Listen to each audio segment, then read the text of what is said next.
Are you adjusting the feeder bowl?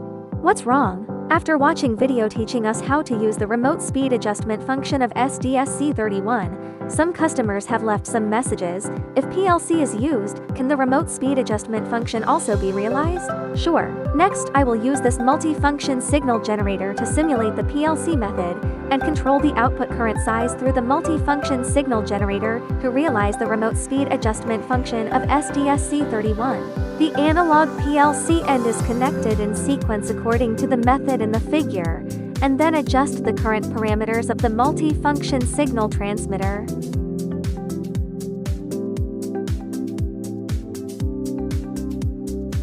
We can see that within the 4-20 mA range, the controller can be adjusted from the minimum to the maximum through an analog quantity, specifically the feeding speed adjustment of 0 to 6 V output voltage value. In this way, we have realized the remote speed adjustment function of the SDVC31 series through the analog quantity 4-20 mA. How is it? Is it effortless? You will learn it in one go.